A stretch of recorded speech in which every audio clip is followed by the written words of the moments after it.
also mentioned towards the end of your report about kind of an arrogance or a provocative message being delivered from the powers that be back to the people. Is that almost a let them eat cake issue, right, or episode.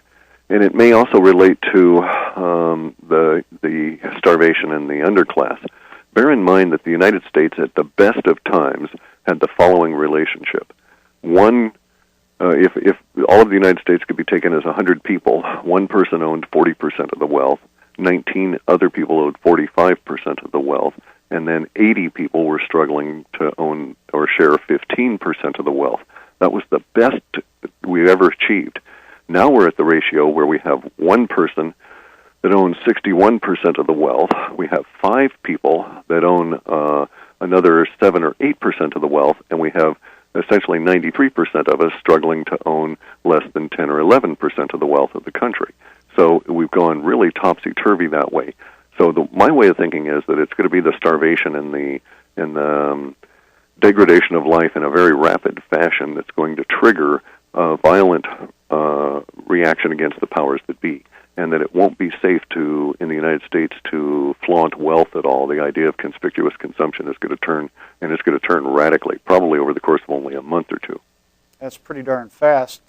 One question that we had while we're talking about the powers that be from our viewers is, how do you define and who is behind, who is the powers that be? Who are those people?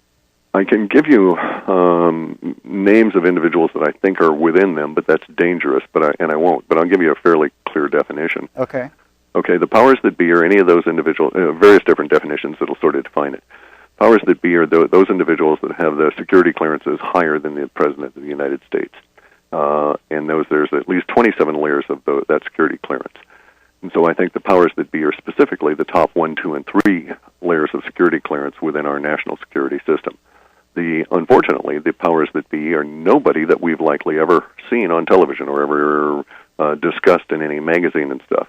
And they represent those people that own the bankers. And as I understand it, there's actually 13 families that can be considered to be the core of the powers that be, and of those 13 families, there's usually about 3 individuals that are actively running things. And from those 13 families, it goes out to a group of about 300 families, and from those 300, it goes out to about 3,000. So in that regard, it's very much the mafia. It's very much a Cosa Nostra, our household.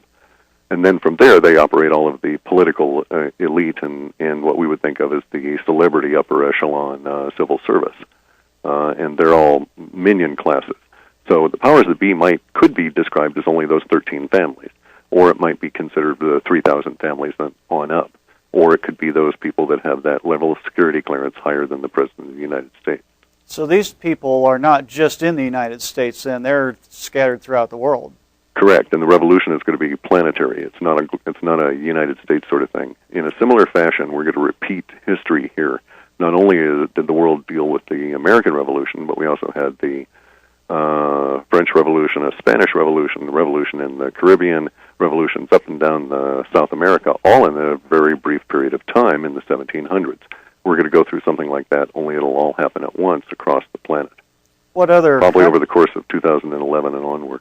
What other countries would you expect that type of activity to be the most intense in? I mean, China, for example, is a pretty well-controlled society. No, China, in fact, is going to suffer greatly because they're going to be in a very terrible situation economically as the dollar dies.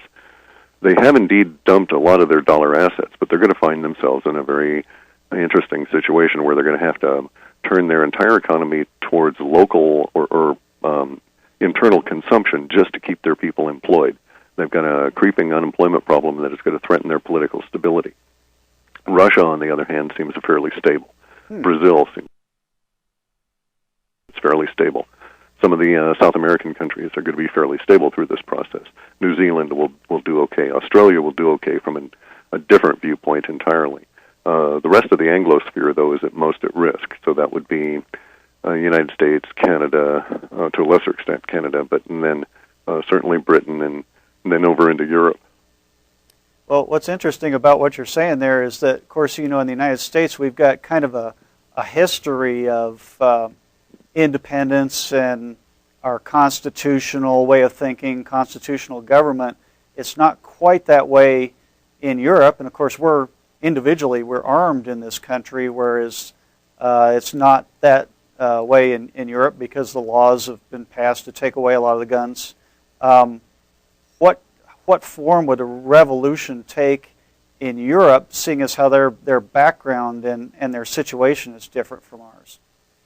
Well, I could comment on individual tactics, but I don't think that's pertinent because, it's just as easy to eliminate your enemy with poison as it is with bullets. In fact, sometimes far simpler. And there might be instances of those. The strategy, though, will be to root out and destroy individual members of the powers that be that are at the upper end of the financial system. Bear in mind that the central bank and warfare model will collapse. Central banks at a global level will collapse. And those countries that don't have them, oddly enough, like Iran, will start off with a greater sense of stability. And areas that are unstable will naturally start gravitating towards revolution in the format of even just mob action as people try and storm places, initially just for food. So, for instance, we have data that suggests that there are going to be food riots in Rome that will lead to the sacking of the Vatican and the opening of some of the Vatican's secret hoard of library material, simply because people will be so desperate and starving for food at one point here that there will be large masses of people shoving around looking for things to eat, and they'll go to areas that are guarded, assuming that that's what's there. I guess what I was kind of asking, maybe I didn't say it clearly, was here in the United States, I guess you could maybe see a revolution, or at least some portion of it, try to restore a constitutional republic. Even though our constitution is maybe not perfect, it beats the heck out of living in a dictatorship or fascism or whatnot. What kind of government, and do you see that happening? And then what kind of government would they head towards in Europe then, not coming from that background? Neither one of us are going to go that way. I don't see the United States as a constitutional republic being reconstituted in that sense. Okay. There may indeed be a national identity that exists after the revolution, but I don't see it as being modeled around any kind of a central authority. The data seems to suggest that we're going to make both a quantitative and a qualitative leap as a species and go into something that could best be described as a fractal or